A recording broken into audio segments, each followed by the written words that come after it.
Bem-vindo ao nosso webinar de hoje. Meu nome é Daniel Martins, eu sou o CEO e diretor de investimentos da AGEL.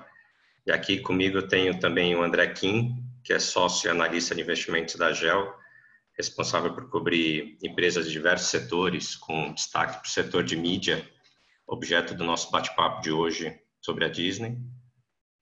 E a Bia também, que organizou, tem ajudado, dando muito suporte para esse webinar poder acontecer. Queria, antes de mais nada, agradecer o tempo e o interesse de vocês, seja pelo tópico de investimentos globais em geral, ou seja na GEL Capital em particular. Acho que desde a fundação da GEL, há uns 7 anos atrás, a gente tem buscado de criar diversos canais de aproximação entre o time da GEL e os nossos clientes e potenciais clientes. E eu acho que eu posso dizer que esse webinar é mais um passo nesse sentido. A gente espera que esse seja mais um canal útil para aproximar o time de investimentos dos nossos clientes e potenciais clientes, tendo em vista o nosso objetivo de desmistificar investimentos em Global Equities para os brasileiros. Acho que com esse webinar de hoje, a gente gostaria de inaugurar uma série de encontros focados em histórias específicas. Ou seja, ao invés de falar da estratégia geral da GEL, a gente queria ter um espaço onde a gente pode dividir um pouco da nossa visão de determinadas empresas, pois assim a gente acredita que consegue, mesmo que não sendo exaustivo, e não daria para ser exaustivo, fornecer um pouco mais de informações sobre o que a gente está enxergando nessas histórias específicas. E o formato que a gente pensou de fazer é de volta de uma discussão de empresa a cada 1 a 2 semanas, sempre com a presença da analista da GEL, que está acompanhando a história específica mais de perto. Obviamente, como a gente já falou em vários encontros nossos, cartas, webinars, reuniões, muito do processo de decisão de compra e venda na GEL funciona de forma colegiada. Então, todos os analistas da GEL acabam tendo propriedade de falar praticamente de todas as histórias que compõem o nosso portfólio. Mas a gente entende também que a discussão ganha muito em qualidade quando a gente conta com a participação daquela pessoa que está, nesse momento, com a incumbência de acompanhar a história em questão mais de perto. Nesse sentido que eu reitero que é um prazer aí poder contar com a presença do meu sócio, do André, que veio hoje falar um pouquinho da nossa visão de Disney. A Disney é uma daquelas empresas que a GEL cobre, já deve ter uns 5 ou 6 anos que a gente cobre a Disney, que certamente é familiar a todos nós. Eu diria que muitos de nós, se não todos, já demos algum lucro para a Disney em maior ou menor grau em algum momento da vida. Acho que o que torna essa discussão bastante interessante, principalmente frente a um certo escrutínio que a empresa tem recebido ultimamente, por diversas questões que a gente vai procurar cobrir aqui nesse webinar, como o fato dos parques estarem fechados e por aí vai. No entanto, ao invés de fazer uma apresentação mais formal, o que a gente fez foi coletar algumas perguntas que a gente recebeu de clientes e pessoas próximas da casa, as quais a gente gostaria aqui de oferecer entre um bate-papo meu, entre eu e o André, e a gente entende que muitas dessas perguntas vão acabar cobrindo algum dos pontos de dúvida e interesse que vocês possam ter. De qualquer jeito, a gente encoraja a vocês enviarem perguntas adicionais no Q&A que tem aqui abaixo do webinar, pois a gente vai tentar cobrir o máximo possível, incorporar essas perguntas quando possível durante a nossa discussão. E a gente salienta que mesmo que a gente não consiga cobrir todas, podem ter o nosso compromisso que a gente vai responder as que sobrarem por e-mail para as pessoas que mandarem as perguntas. Dito isso, queria dar as boas-vindas para o André e agradecer a sua presença aqui nessa inauguração desse novo formato. Obrigado, Daniel. Bom dia a todos. Bem-vindos aí ao webinar da Disney. Vai ser um bate-papo interessante. Só reforçar o pedido do Daniel de, se tiverem dúvidas, perguntas, acho que a interação é realmente para ser um bate-papo. Então, se tiverem algum ponto de curiosidade, de dúvida, por favor, mandem aí para a gente poder tornar esse bate-papo mais interessante ainda para vocês. Bacana, é isso aí. André, queria começar com uma pergunta mais de pano de fundo, antes até da gente falar em maior profundidade sobre as questões específicas que vem afetando a Disney. A gente sabe que a GEL, a gente fala isso muito em muitos materiais, né, em muitas reuniões, acompanha um número bastante restrito de empresas no mundo, né, e a gente até verbaliza que existem cerca de 60 mil empresas de capital aberto no mundo e a gente seleciona por volta de 60 para formar o nosso universo de cobertura. Então, simplificando, a gente está sempre discutindo se a empresa que faz parte do nosso universo de cobertura, ela é 1 em 1000. Se a gente precisa selecionar 60 de 60 mil, é como se fosse 1 em 1000 que a gente precisa selecionar para participar dentro do nosso universo de cobertura. Dito isso, acho que a primeira pergunta de pano de fundo que eu te colocaria é: por que a Disney é uma dessas empresas escolhidas? Por que a Gel gosta tanto da Disney? Para cada uma das 60 empresas que a gente tem na planilha de cobertura, né, do nosso universo de cobertura, a gente constrói uma tese de investimento. A gente gosta de filtrar essa tese de investimento principalmente pelo modelo de qualidade que a empresa apresenta, e a gente desenvolve então uma tese para poder sustentar o motivo de a gente gostar daquela empresa para os próximos 5 anos. A Disney se encaixa numa delas. Se tentar simplificar aqui um pouco os pilares dessa tese, a gente pode passar pelos 3 filtros que a gente aplica na hora de desenhar essa tese, né, que é a parte de poder de preço, de crescimento e de cultura de dono. Para a Disney, o primeiro filtro, que é a parte de poder de preço, a gente tem pelo menos um apreço muito grande pela empresa, pelo fato do conteúdo da Disney ser inigualável, né? A gente está falando aqui de um escopo de conteúdo que inicialmente era mais voltado ao público infantil, mas que ao longo dos últimos 10, 15 anos passou a ser um pouco mais amplo, abrangendo aí uma faixa que poderia ser até a faixa da terceira idade, pelo fato de entrarem conteúdos mais, digamos, mais diversos, como o Lucasfilm, né, com Star Wars e a Marvel. Ano passado adquiriram a Fox. Então, a empresa tem, na parte da biblioteca de personagens, uma capacidade de conseguir monetizar todos esses conteúdos que ela consegue não só recriar, um exemplo clássico disso seria o Rei Leão, né, repaginado e lançado no meio do ano passado, em julho, mas também lançar personagens novos, né, que é o caso da Frozen, que é um personagem que eles simplesmente pegaram do zero e construíram o que é um sucesso, como muitos de vocês sabem. A capacidade da Disney não está somente na biblioteca de personagens que a gente chama, né? Essas franquias que a Disney possui.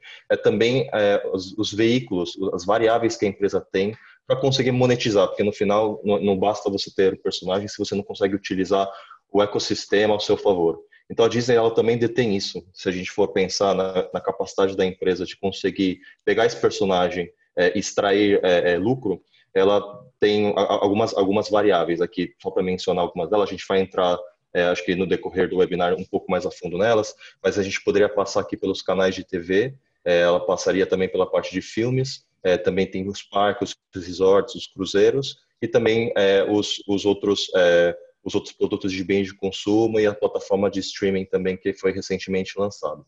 Aí se a gente for para o segundo pilar, eu passei agora pelo pilar de poder de preço, o segundo pilar é o de crescimento.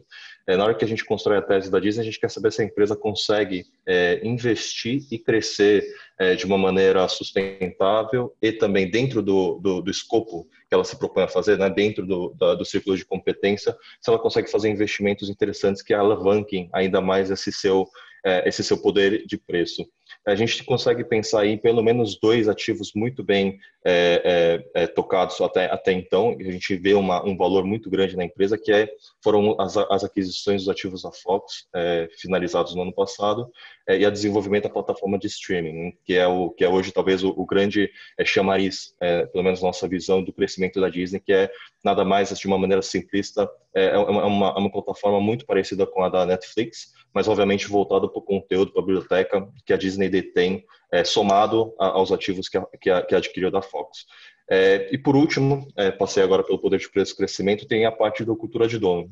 Quando a gente fala cultura de dono, que é talvez uma palavra mais qualitativa, a gente gosta de saber se a empresa ela tem algumas características inerentes dentro da cultura da empresa que seja de acordo com o desenvolvimento de talvez esse ecossistema que a gente estava mencionando. Será que as pessoas que estão entrando lá, que estão lá, estão preocupadas em continuar mantendo essa preocupação de surpreender o público, essa inovação?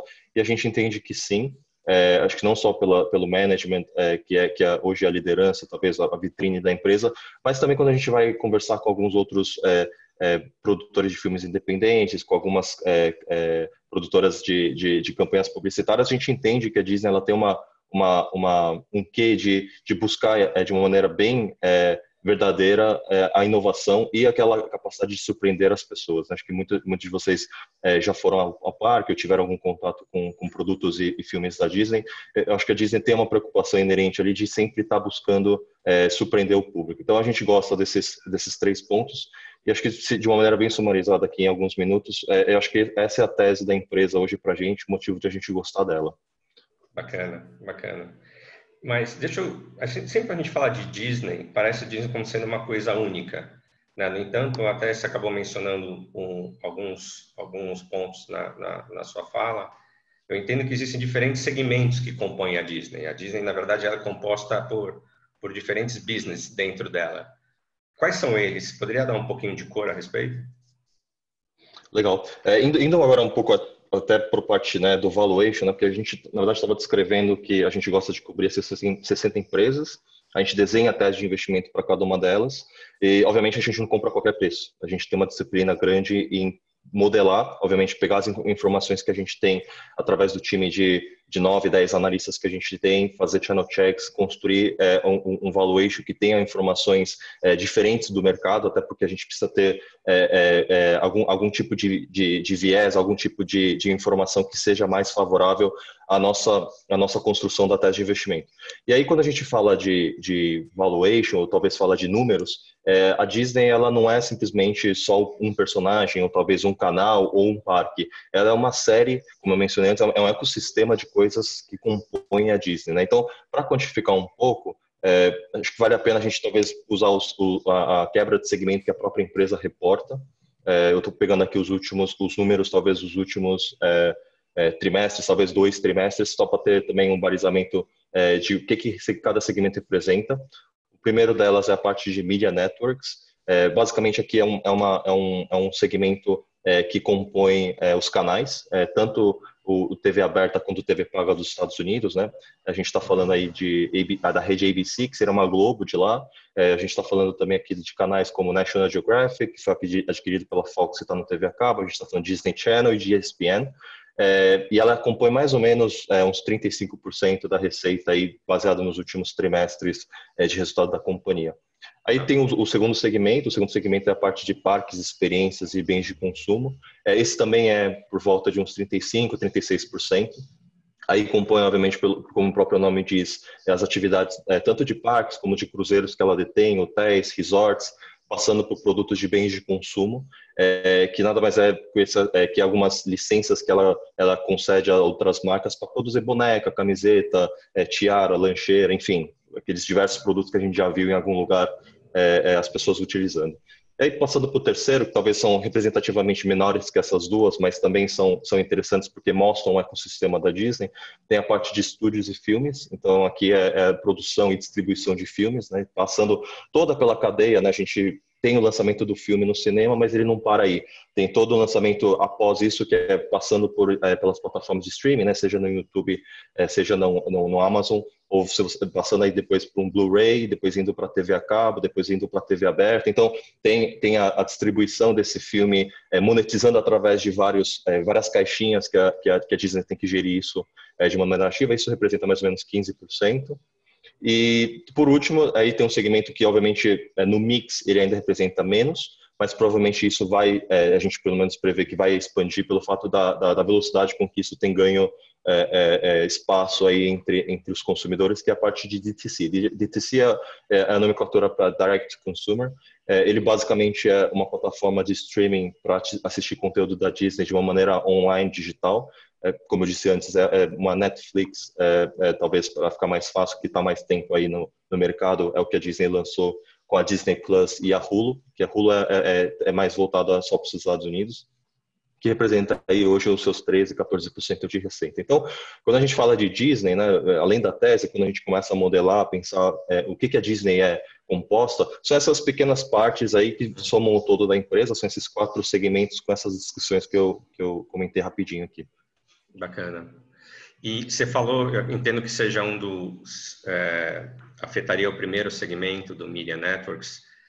me corrija se eu estiver errado, mas eu entendo que um dos temas que tem surgido muita pergunta e notícias a respeito é em relação a esportes, né? A verdade é que a gente está com muitas ligas canceladas por causa do coronavírus. Diversos eventos esportivos foram ou cancelados ou postergados. Acho que talvez as Olimpíadas sejam um grande marco, né, nesse sentido, que foi prorrogado para o ano que vem. Como é que vocês enxergam tal fato desses eventos estarem sendo cancelados ou postergados, afetando a Disney? É verdade. Muitos eventos, na verdade, quase todos que eu acompanho, que eu gosto pessoalmente de alguns esportes, foram ou pausados, né? A gente não tem, na verdade, uma data cravada para a volta, e a maioria deles foram postergados. A gente ainda não sabe, tem muito ruído ainda de quando eles vão voltar, ou se tem uma data para voltar, se vai ser esse ano, se não vai ser. A gente não tem uma opinião em relação ao mês, ao dia que isso vai voltar. Mas o fato é que isso vai depender muito de como como a gente sabe que essa crise depende muito da relação do sistema de saúde com a capacidade das pessoas conseguirem ir em eventos com aglomeração. Eu acho que a gente tem que acompanhar mais esse desenvolvimento para saber se tem algum prazo aí para conseguir resetar essas atividades esportivas. O anúncio das Olimpíadas, né, que você mencionou, ele é bem simbólico, né? Eu até pesquisei um pouco antes. Esse foi a primeira Olimpíada da história a ser postergada, né? Isso nunca tinha acontecido. É realmente um evento muito relevante para o esporte e é a primeira vez que acontece. Então é bem simbólico. Mas pensando agora para a Disney, o que a gente tem que talvez elencar aqui alguns pontos em relação a esse tema? Obviamente, não é bom, né? Você está deixando de receber receita, seja de propaganda, seja de conseguir talvez aumentar sua receita com transmissão de uma maneira factual agora no curto prazo, mas a gente tem que talvez na hora de construir a modelagem pensar um pouco no longo prazo, até pelo fato de a gente não saber quando isso vai voltar, dando obviamente o desconto ou talvez reduzindo o lucro da companhia no curto prazo, mas sabendo que a Disney detém um conteúdo de qualidade, entender se isso é uma coisa que no longo prazo vai se manter ou não. Então, eu só vou falar aqui alguns pontos que eu acho que vem à minha cabeça em relação a esse tema, que é o seguinte: a gente enxerga esse ativo de esportes como alta qualidade, porque a gente entende que deve ser um conteúdo que as pessoas vão continuar tendo interesse em assistir ao vivo, seja porque está cada vez mais penetrado mundialmente, né? Eu estou falando da Liga de Basquete fazendo mais sucesso na China na pré-temporada do que nos Estados Unidos, eu estou falando de um futebol americano que é transmitido aqui no Brasil quando tem o Super Bowl. Enfim, eu acho que o conteúdo de esportes em geral é um conteúdo que atrai, e a Disney hoje detém praticamente todas as ligas que a gente conhece aí mais famosas, seja de beisebol, de futebol americano, de basquete, enfim. Ela é quem consegue transmitir através dos canais da ESPN. O segundo ponto, talvez, que eu mencionaria aqui, é que a Disney ela está hoje numa posição favorável, até com uma grande probabilidade de conseguir renovar, né? Essas licenças não são, como o próprio nome diz, elas são licenças, ela adquire o direito de transmissão, e a gente está justamente passando por uma janela de renovação, né? Entre esse ano e provavelmente os próximos 2, são quando essas ligas de esportes elas passam por um ciclo de renovação, e a Disney, pelo fato de ter capilaridade, de audiência comprovada e de ter já um ecossistema pronto para conseguir favorecer a monetização dessa liga, ela pode ser uma grande vencedora da renovação dessas ligas para o próximo ciclo.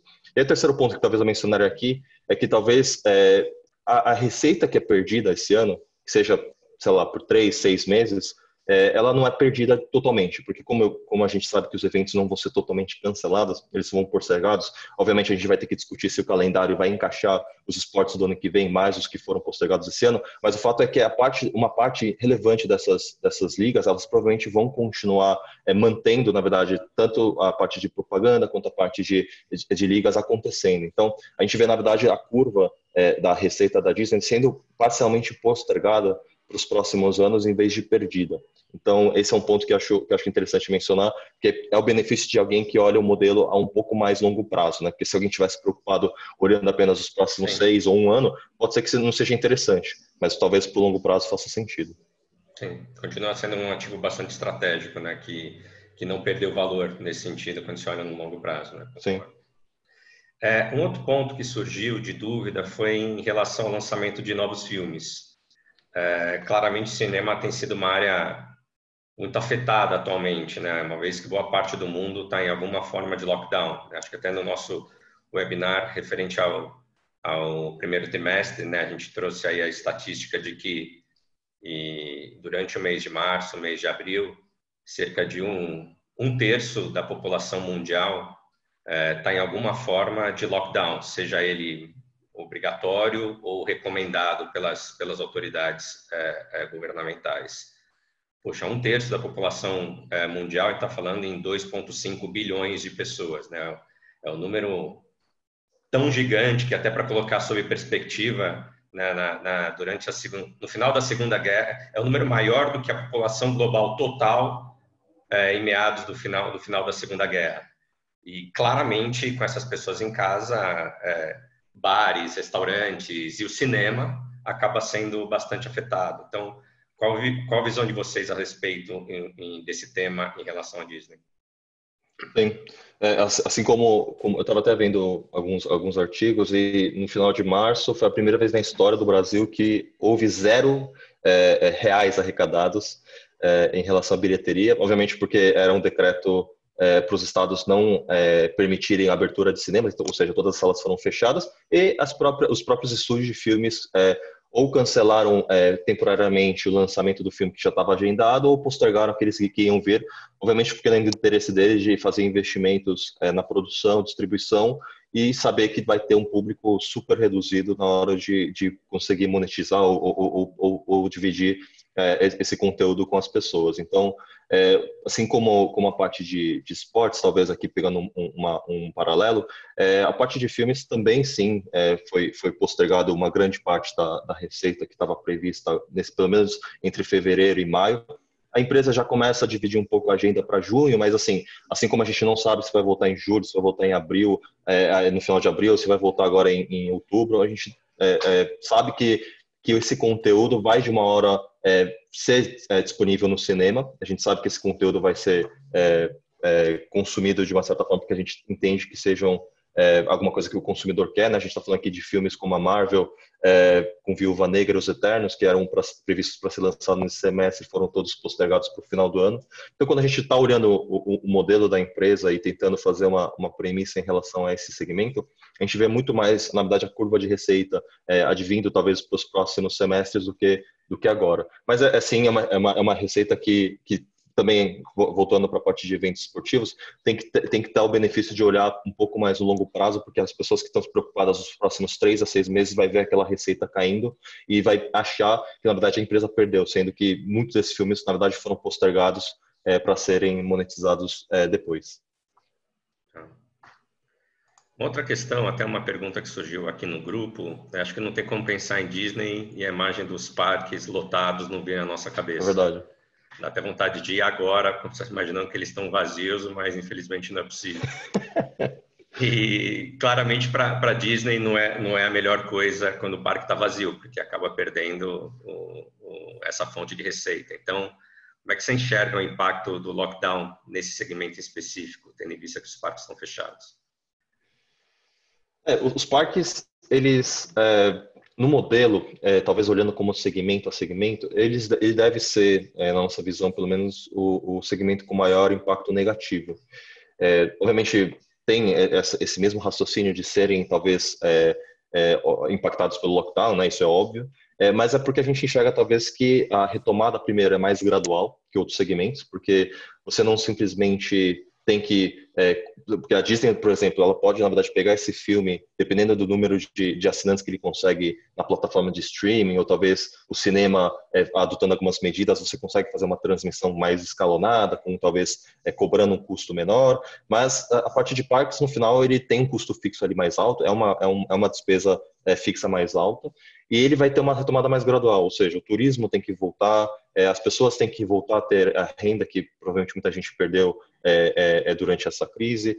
A gente também sabe que a pessoa que deixa de ir esse ano não vai 2 vezes no ano que vem ou 2 vezes nos próximos, dobrar, na verdade, a quantidade que deixou de ir esse ano para poder compensar nos próximos anos. Então, tem uma premissa, um racional que é uma coisa um pouco mais gradual em relação à retomada. E realmente é uma receita que a gente poderia caracterizar aqui como talvez perdida, porque ela realmente a gente não vê talvez um horizonte tão rápido de retomada. O raciocínio aqui para os parques é o seguinte: as pessoas devem provavelmente, né, começar a retomar as viagens, primeiro talvez as domésticas do que as internacionais, que é um ponto positivo para os parques da Disney, porque no final 82% aí do público que vai para os parques da Disney, eles são basicamente norte-americanos. Os próprios norte-americanos ocupam 82% aí do público. Então, quando a gente vê uma retomada do turismo, talvez como o doméstico vem antes, os próprios americanos podem, de uma maneira bem relevante, já pegar essa retomada, né? Eles não dependem tanto dos turistas, seja da América do Sul, da Europa, da Ásia. Então tem esse ponto que é um pouco mais favorável. E o segundo, a gente tem a convicção, né, como a gente está sempre aqui tentando alocar, a gente não sabe no curto prazo quando é que a empresa vai retomar, se o parque vai abrir esse ano, vai ser em julho, vai ser em outubro, vai ser agora daqui a 2 dias, né, a empresa anuncia de uma maneira surpreendente, mas a gente sabe que daqui a 1 ano, daqui a 2 anos, as pessoas vão querer gastar o dinheiro do turismo, do entretenimento nesses parques. Por quê? Porque o parque tem conteúdo, o parque tem atrativos para essas pessoas voltarem, e quando a gente consegue talvez modelar isso a um pouco mais de longo prazo, a gente enxerga que essa volta ela vai ter menos impacto quanto mais tempo a gente olha o horizonte da Disney, né? E obviamente a gente vê os preços aí caindo 35%, 40%, 45%, isso dá o benefício de a gente conseguir ter um pouco mais de calma, de paciência, olha o preço que está sendo negociado de uma maneira mais volátil no mercado e ver se a gente consegue fazer um deparo, se faz sentido o mercado reagir tão negativamente no curto prazo, sendo que no longo prazo a empresa provavelmente vai voltar ao que era anos atrás. Então, essa parte dos parques, acho que essa mensagem que eu queria deixar aqui mais forte. Mas quando vocês colocam no modelo, alguma premissa inicial de que tempo que vai estar fechado, com retomada, vocês acabam tendo que colocar de tal sorte a saber, a poder arbitrar isso com o que o mercado está colocando no preço. Qual que é o tipo de período que vocês estão considerando como um cenário base? Legal. Acho que para essas empresas, na verdade a gente está pensando aqui para essas empresas que um cenário talvez base seja de um lockdown, né, um fechamento total de pelo menos 6 meses e uma retomada mais gradual nos próximos 12 depois desses 6. Então, entre 1 ano e meio, a empresa conseguir voltar a um patamar que estava. Então, a gente já está dando esse com um pouco mais negativo no curto prazo, né? A gente está reduzindo os números que a gente está vendo de receita, de lucro para a companhia no curto prazo, mas a gente vê essa retomada mais gradual ao longo do ano que vem e, obviamente, daqui a 2, 3 anos a empresa voltando ao que era antes. Então, esse é o benefício, talvez, do nosso valuation de tentar olhar um pouco mais no longo prazo.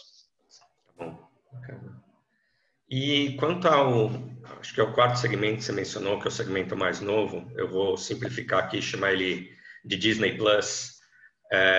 De que forma essa crise tem afetado o desenvolvimento desse segmento? Acho que a Netflix até reportou o resultado essa semana, salvo engano, com um número expressivo de subscribers, chegando em 180 ou 190.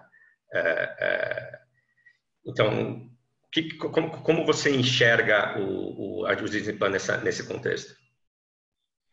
Esse último segmento é uma grande amostra, assim, a gente tinha já um viés muito positivo, né? Quem acompanha a gente mais tempo, a gente apresentou a nossa tese de investimento em alguns eventos no começo do ano passado. Quando a empresa já estava divulgando o lançamento dessa plataforma em novembro, a gente já vinha com grandes olhos se é um negócio realmente que vai transformar o mercado, a empresa vai conseguir aproveitar esse espaço e tem sido comprovado, né? Na verdade, se tem uma notinha talvez um pouco mais positiva em meio de tanta notícia um pouco mais triste, né, em relação a essa pandemia, é que a Disney ela se favoreceu das pessoas ficarem um pouco mais em casa, famílias com crianças, as próprias famílias elas estão buscando outras formas de entretenimento e a Disney Plus, né, como uma plataforma de conteúdo digital que foi lançada em novembro do ano passado, ganhou muito espaço. Para vocês terem uma ideia, o management esperava que conseguisse alcançar talvez o número de entre 60 e 90 milhões em 2024. E ela já tem mais de 50 milhões depois de 5 meses. A gente está chegando agora no 6º mês e ela já conseguiu 50 milhões, sendo que mercados relevantes como a Ásia e a América Latina ainda nem foram lançados, né? A gente aqui no Brasil talvez não estava acompanhando tanto, porque ainda não foi lançado aqui, mas até o final do ano, de acordo com a empresa, deve chegar aqui. E assim, a gente está chegando já praticamente no bottom do range do management para 2024 em apenas um ano de lançamento. Então, assim, é realmente uma grande amostra que a empresa consegue se reinventar, utilizar os ativos que ela tem, repaginar, repacotar e fazer com que as pessoas reconheçam que a Disney tem aquele ativo, aquela biblioteca de qualidade, né, para quem já está acompanhando isso um pouco mais de tempo, tem 7 mil catálogos de conteúdo dentro dessa plataforma. Então, a gente está falando aqui não só de Marvel, Lucasfilm, conteúdo da Disney, mas também da Fox, né, que foram ativos adquiridos ano passado, que entra aí National Geographic, o Simpsons está lá. Então, tem uma biblioteca muito grande de conteúdo que você consegue navegar aí quando você está aí nesse período em casa. Então, é uma notícia bem interessante. A gente já estava olhando que a Disney provavelmente estava prometendo um número baixo. Quando foi lançado, a gente achava que a Netflix, com seus 125, na época, 125, 130 milhões de assinantes, a Disney conseguiria chegar nesse número. Hoje, a Netflix, né, soltou 2 dias atrás, ela está com 180, 182, 180, mais ou menos, 190, por aí de assinantes. A gente acha que a Disney conseguiria chegar tranquilamente num range aí de 130, 150 milhões nos próximos 5 anos. E vemos aí como um grande catalisador aí de lucro para a companhia para os próximos 5 anos. Acho que a outra forma de, complementando, de enxergar uma possível forma se uma plataforma que foi lançada há 5 meses, né, salvo engano, e não tem ainda em todas as regiões do mundo, já é 30% do reach da Netflix, né, então, comparando aí os 50 com 180, mais ou menos, né, então, e a Netflix certamente é um caso de sucesso, né, nessa parte de streaming. Então, em 5 meses, conseguir fazer 30% do que essa referência, acho que diz muito sobre o anseio e a vontade das pessoas têm de consumir a biblioteca ou os produtos da Disney, né? Outra pergunta que eu tenho, André, saíram também algumas notícias sobre o retorno do Bob Iger para o comando da empresa. Você poderia dividir um pouquinho da sua visão a respeito? Claro. Bom, acho que talvez para responder essa pergunta, vou voltar talvez aí, eu cubro a empresa desde 2014, passando para 2015, e quando a gente vai fazendo essas conversas com outras empresas do setor, seja um competidor, seja um fornecedor de conteúdo, o próprio cinema, o Bob Iger, né, que era o CEO da empresa até fevereiro deste ano, sempre foi mencionado como referência da indústria. Não é à toa, né, ele construiu uma empresa muito diferente de quando ele assumiu em 2005, está na Disney desde 96, 95, 96, quando ele era presidente da ABC. E aí, quando a Disney comprou, ele passou a ser parte da Disney, mas virou CEO só em 2005. E ele construiu um legado impressionante, né? Se a gente for pensar o que a Disney era, quando ele assumiu e é hoje, ele tem todo aquele alcance maior, tanto da faixa etária, quanto uma capacidade de construir conteúdo, que é uma máquina muito melhor. Ela já era boa, mas ficou muito melhor. E ele já tentou aposentar 2 vezes, né? A curiosidade é que ele já tentou aposentar 2 vezes de maneira pública, já falou que ia bater a data, mas não conseguiram tanto achar um sucessor que eles achavam que estava dentro das qualidades que eram requeridas para ocupar aquela cadeira. E também, ano passado, a segunda vez que ele tentou aposentar não deixaram, era quando a família Murdoch, para quem não conhece, a família dona do conglomerado da Fox, exigiu que se a Disney fosse comprar os ativos da Fox, o Bob Iger teria que ficar pelo menos 2 anos aí na transição para fazer com que as sinergias das 2 empresas sejam completas. Então ele tinha acatado essas 2 esses postergamentos, e aí no fevereiro desse ano acharam uma substituição, uma outra pessoa chamada Bob também. Ele também é um executivo que está há muito tempo na empresa, está 26, 27 anos na empresa. A última posição dele era um executivo do segmento de parques, né? Ele era chairman.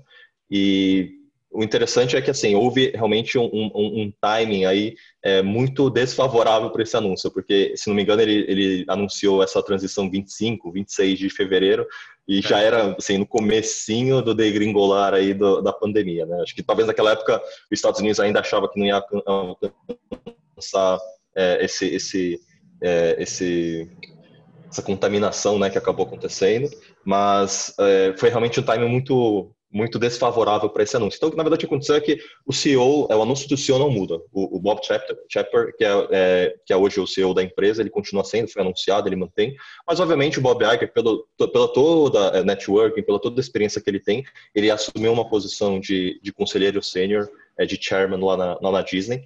Ele não tem uma função propriamente executiva, mas assim, é claro que ele não vai conseguir simplesmente se abster aí do dia a dia da empresa. Então, diversas notícias, inclusive ele falando em público que ele não está largando a empresa para deixar para o sucessor dele tomar o dia a dia, né? Então, a transição, na nossa visão, deve ser uma coisa bem mais cadenciada, né? Geralmente, a gente vê essas empresas anunciando um novo CEO e dentro de alguns 2, 3, 4, 5 meses, a empresa passa realmente o bastão, mas no caso aqui dos dois Bobs, tanto do Iger quanto do Chapter, ele vai acontecer em um período aí de 2 anos, eles vão trabalhar juntos nesse primeiro período, e o Bob Iger sendo o mesmo chairman, uma pessoa bem presente no dia a dia, para Disney conseguir surfar essa tempestade aí dessa crise da melhor maneira possível, né? Então, é bem interessante mesmo que houve um timing aí curioso aí para a empresa, mas a gente vê com bons olhos, né? É um executivo que foi promovido internamente, tem longa data, tem experiências em diversos segmentos, né? O último deles era PAC, mas antes disso ele estava em bens de consumo, já trabalhou com outros tipos de conteúdo para o público, então a gente entende que deva ter aí uma sucessão interessante aí para os próximos 5 anos da Disney. Acho que um ponto interessante que você trouxe é que também essa transição, não é que o Bob Iger, apesar de ter deixado de ter uma função executiva, ele não saiu da empresa, ele estava como chairman, né? Então não é que Sim. ainda estava vinculado com a empresa de alguma forma. Então nada mais natural, né? Diria que, dada a experiência que tem, o interesse que ele tem, né? Até por ter muitas ações ainda da empresa, de poder, numa crise dessa magnitude, se colocar como sendo um recurso, né? Para ajudar e implementar uma situação que claramente é desafiadora para todas as empresas e para a Disney, inclusive. Tem algumas perguntas que o pessoal mandou aqui, André. Você pode falar um pouquinho sobre como você enxerga a questão de liquidez da empresa? Enfim, se teve alguma alteração sobre decisão de alocação de capital, dividendo, buyback, ou linhas de crédito, ou alguma coisa Legal. em termos de posição de liquidez da companhia que você está prestando mais atenção, que te preocupa mais, ou você diria que esse ponto está mais ou menos equacionado?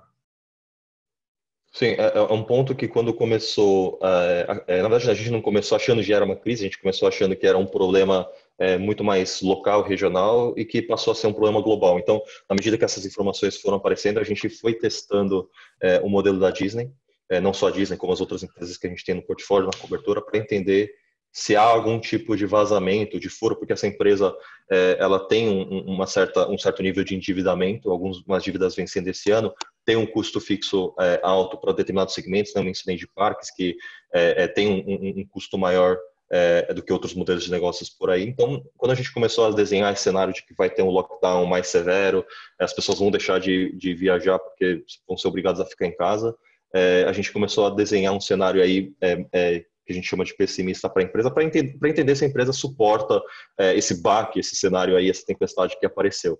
Então, quando a gente está falando de liquidez, de posição de caixa, os números que eu tenho aqui de cabeça, 2 meses atrás, era que ela tinha um vencimento aí mais ou menos de uns 8, 9 bi para esse ano, e geraria caixa, né, descontando o CAPEX, de mais ou menos uns 2 bi e meio.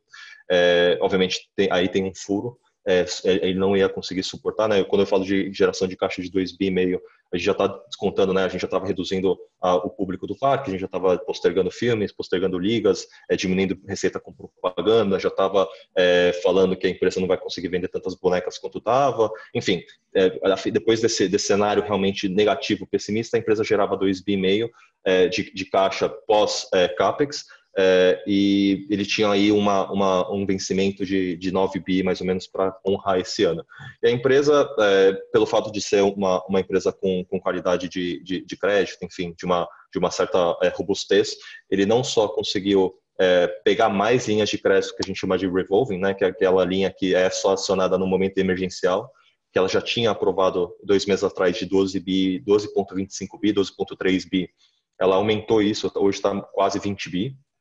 Então, se ela tiver algum problema de liquidez, tiver alguma coisa que vai ter que pagar, seja um dividendos, uma recompra ou alguma dívida, ela pode usar essa linha. Mas aí ela também fez o trabalho em paralelo, que é postergar alguns dos vencimentos que ia ter esse ano, jogando muito dessa dívida para o longo prazo. Então aí eu estou falando de mais uns 6 bi, daqueles 9 bi que eu comecei no começo, que ela emitiu bonds nos últimos 60 dias, para justamente alongar o perfil de vencimento da dívida. Então, se a gente for pensar em liquidez, ela, na nossa visão, não tem nenhum problema para essa crise desse jeito que a gente está desenhando. Obviamente, como eu falei, o cenário que a gente está prevendo para a empresa é um lockdown severo aí de 6 meses, ou seja, receita super baixa, ou quase zero para alguns segmentos, postergamento de muitos eventos para os próximos semestres, e uma retomada não em V, né, como algumas pessoas falam, mas uma coisa um pouco mais gradual ao longo dos 12 meses seguintes.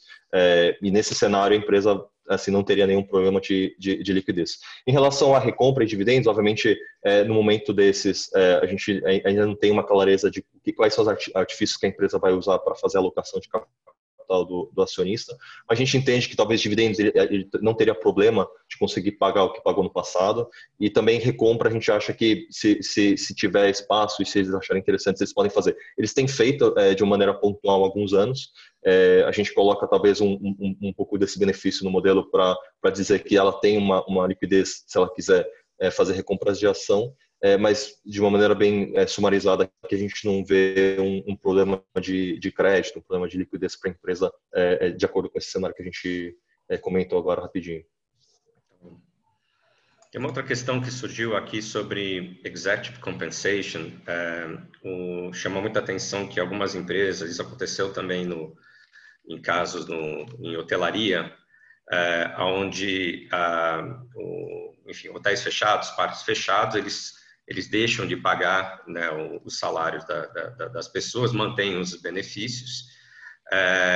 E até que ponto a Disney tem usado desse recurso e de qual a sua visão em relação ao que está sendo feito para os funcionários e para o top management da companhia, até que ponto eles também estão abrindo mão de benefícios e remunerações que eles teriam direito ou têm direito.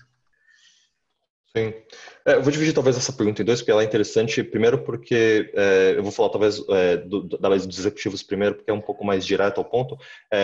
Os executivos principais da empresa, né, incluindo o CEO, aí, o Bob, o Chapek, ele já anunciou que vai reduzir em pelo menos 50% a compensação dele. Acho que não faz sentido ele receber uma remuneração aí desse ano fiscal em cheio ou muito próximo do que foi ano passado, porque a empresa está obviamente entregando bem abaixo do que ela prometia. Eu sei que não é talvez uma culpa dela, é uma coisa exógena, é um fator que ela não tem controle, mas enfim, para o acionista não existe muita explicação, porque no final ela está entregando menos lucro, a ação está valendo menos, então o executivo tem que receber menos, e ele já anunciou isso, acho que foi no final de março, um corte no pagamento aí do salário dele em pelo menos 50%. Outros executivos aí também na mesma linha, acho que em proporção o relativo não é 50%, acho que era 20%, 30%, eles recebem também menos, mas não é tanto quanto o CEO que recebe um valor reduzido, né, relativamente menor. E aí a partir dos funcionários, aqui é bom a gente talvez até fazer a discussão pensando um pouco talvez nas leis trabalhistas dos Estados Unidos, que ela é um pouco mais flexível, né, se for comparado ao Brasil. Ela agiu de uma maneira muito mais rápida, ou seja, apresentou um plano aí de ajuda às pessoas talvez que vão ficar desempregadas ou aos autônomos de uma maneira muito mais rápida, de um volume de auxílio financeiro muito superior ao que a gente estava imaginando, né? A gente está falando de uma casa de 2 trilhões, para ser sincero, nem sei o que é isso, é tanto dinheiro que o governo conseguiu criar de um dia por outro, que é surpreendente a capacidade dos Estados Unidos de agir de uma maneira rápida quando aparece um problema desse. Então, a Disney, quando a gente está pensando nos funcionários dela em alguns parques ou alguns segmentos, ela obviamente tem a opção de fazer, na verdade, uma rescisão temporária daquele contrato de trabalho, obviamente ainda cedendo os benefícios, né, tem acesso à saúde, planos, alguns outros planos como de imposto, de previdência, mas o salário ele foi cortado. E o que a Disney propriamente fala, né? Apareceu até uma notícia recentemente que eles pegaram 100 mil pessoas que trabalham no segmento dos parques, né, que é aquele segmento que eu falei para vocês que tem um custo fixo muito alto, incentivou, na verdade, né, reduziu o salário deles, incentivou esses mesmos funcionários a procurarem esse auxílio do governo, que está pagando aí em conversões do dólar da semana passada, porque de ontem já subiu, mais ou menos uns 20 mil reais que eles vão receber por mês, né, um volume bem substancial aí de auxílio que o governo está oferecendo, e eles pleitearem esse benefício porque eles não deixariam de ter renda. Então, é uma artimanha da Disney não só reduzir o custo fixo dela, né, com esses funcionários, mas também usar o que o governo está dando de benefício. Então, é um ponto interessante que a Disney tem aproveitado aí, obviamente, na dinâmica que é permitido usar os artifícios dela para manter o menor impacto possível no custo fixo dela. Tem uma pergunta aqui sobre o mercado de licenças, especificamente no segmento de brinquedos. Puder dar um pouco em qual daqueles segmentos que isso se encaixa e em linhas gerais, o quão representativo isso é dentro da empresa? Eu já estive nas duas maiores fabricantes de brinquedo, pelo menos na época, acho que faz 1 ano e meio, quando a gente ainda podia viajar, na Mattel e na Hasbro. São basicamente empresas que têm toda a linha de produção, todo o custo fixo, e a Disney tem a escolha de quem dar o contrato para fazer a certa licença para fazer a fabricação daquele brinquedo. Esse pacote, né, de produtos de bens de consumo que eu mencionei, ele está hoje dentro do guarda-chuva, dentro do segmento de parques. Então, o nome é Parques, Experiências e Produtos de Bens de Consumo, e ele é mais ou menos 1/5 a 1/4 aí, da receita desse segmento, que é 35%. Então, a gente está falando aí de alguma coisa entre 7%, 8%, talvez até um pouquinho menos da receita total da empresa, atrelado a essa venda de bens de consumo. Tá. Então, quando você fala dos 30 e poucos por cento do parque, na verdade isso já compõe, não é só parque, mas dentro desse segmento tem inclusive essas licenças, royalties que eles ganham por ceder a marca para uma Mattel, para uma Hasbro poder vender enfim, a boneca ou o que for. Sim. Tem uma pergunta aqui sobre a visão de valor da empresa, o quão ela se alterou, se é que alterou alguma coisa por causa dessa crise. Acho que sem abrir grandes números, que acho que também não vem ao caso, se puder falar um pouquinho de como a visão de valor que a GEL tem sobre a Disney pode ser alterado vis-à-vis a alteração de preço, só para a gente dar um pouquinho de cor nesse sentido também. Legal. Para a gente que olha num horizonte longo de 3 a 5 anos, o que a gente tem que entender é que esse ano de 2020 e 2021, que é a retomada, ele compõe aí 35%, 40% desse preço que a gente enxerga para os próximos 5 anos. Então, obviamente, para alguém que está olhando para os próximos 6, 12 meses, é diferente, até porque se a gente for olhar o preço da ação, que eu dei uma olhada ontem, talvez de fevereiro para cá caiu seus, sei lá, 40%, 35%. Obviamente a empresa não perdeu esse resultado, todo esse lucro, se a gente for pensar nos horizontes, porque a gente obviamente está olhando para o longo prazo, a gente está vendo que talvez em 2022 ele já está como era no ano passado em relação às atividades, geração de lucro e tudo. Então, de uma maneira bem direta ao ponto aqui, a gente viu sim, se a gente olha mesmo nos próximos 5 anos, uma queda do preço da ação na nossa cabeça, o que ela vale para os próximos 5 anos, obviamente porque o ano de 2020 e 2021 ela representa uma parte do preço da ação que a gente calcula, mas a gente tem esse benefício de olhar os próximos 3 a 5 anos, como ninguém sabe quando essa economia vai voltar a operar, quando a pandemia vai deixar de ser um problema entre o dia a dia das pessoas, a gente dá esse benefício de conseguir não acertar o quando, mas entender que se a gente olhar num espaçamento maior de tempo, a empresa vai estar numa operação mais parecida com o que ela teve no ano passado. Então,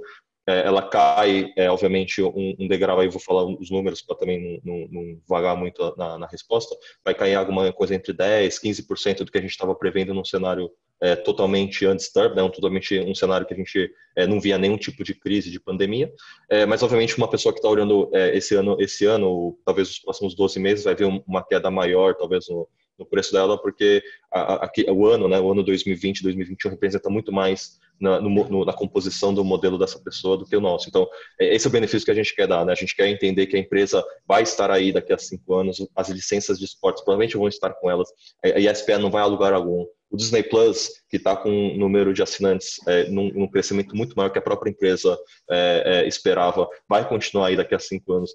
Os parques vão reabrir, por incrível que pareça, os parques vão reabrir uma hora e as pessoas, eu As acredito filas muito vão que as encher pessoas de vão. novo, né? As pessoas vão lá, vão pegar fila, embora eu também queira ir agora, eu vi umas fotos que não tem ninguém. Eu acho que os parques vão abrir e as pessoas vão voltar lá. Os filmes que a gente já conhece da Marvel, Lucasfilm, do guarda-chuva da Disney, vão continuar sendo criados, a empresa vai continuar usando o cinema. A gente só não sabe qual que é o período que a crise vai durar. A gente acha que entre 12 a 18 meses isso vai, de uma certa forma, já ser passamento, a gente já vai enxergar o fundo do poço, o mercado, o mundo já vai estar né, crescendo, porque o mundo é para cima, né, as coisas são para cima. Então, o Disney nesse cenário, ele se beneficia, a gente quer justamente dar o benefício dessa qualidade do modelo de negócio e falar que daqui a 5 anos essa empresa vai estar bem. Não tentar time the market achando que agora está no pior momento para vender, no melhor momento para comprar, porque realmente isso aí eu acho que ninguém sabe. Então... Bacana. Tem uma última pergunta aqui que apareceu. Talvez, não sei se saiba de cabeça, senão a gente pode mandar depois por e-mail. Qual o percentual do faturamento dos parques são Estados Unidos? Ou pelo menos uma ideia do que seria Estados Unidos. Eu não sei se de cabeça a gente não tiver, a gente pode responder por e-mail. Eu sei. Não, eu sei sim. Assim, primeiro, né? A gente sabe que os Disney tem mais de dois parques, né, não é só Califórnia e Flórida. Ela tem, né, em Paris, Hong Kong, Xangai, abriu recentemente em Xangai, tem em Tóquio. Só que o importante é dizer que tem uma parte aí dos parques não é consolidado, né? Porque primeiro que a empresa não gere, quer dizer, não é a responsável, não tem o controle dos parques. Ela é quem dá a experiência, coloca os personagens lá, mas ele tem aí uma parcela que é dividida com o governo francês ou com alguma operação local em Tóquio, por exemplo, e ele não entra nesse segmento que eu mencionei como receita consolidada. Ele entra aí numa linha aí de equity income, porque ela tem uma participação minoritária, ela não tem um controle. Então, o que ela tem de parques que é dela é basicamente o de Xangai e os parques que estão nos Estados Unidos. Então, obviamente, o resultado ele está muito mais relacionados aos Estados Unidos, porque primeiro onde tem mais tráfego, né, que nem eu mencionei, 82% do público mundial, na verdade, que vai nos parques da Disney é dentro dos próprios parques dos Estados Unidos e norte-americano. E se a gente for pensar em quebra de receita, os parques domésticos representam 80% da receita desse segmento versus 20% do internacional. Então, coincidentemente, é um número parecido, mas é essa quebra que a empresa apresenta. Bom, André, acho que com isso a gente chega aqui no final do que a gente tinha colocado para esse webinar. Queria agradecer a presença do André e principalmente agradecer a presença de todos vocês que assistiram esse webinar hoje, seja ouvindo ou mandando perguntas aqui para contribuir para o nosso bate-papo. Conforme dito antes, a gente tem, se tiver alguma pergunta adicional, a gente se coloca à disposição para dúvidas, questões adicionais, seja sobre a Disney, seja sobre a GEL, em algum dos nossos canais de contato disponíveis, né? Pode ser o nosso site, www.geocapital.com.br, ou por e-mail, contato@geocapital.com.br. André, obrigado aí novamente pela discussão.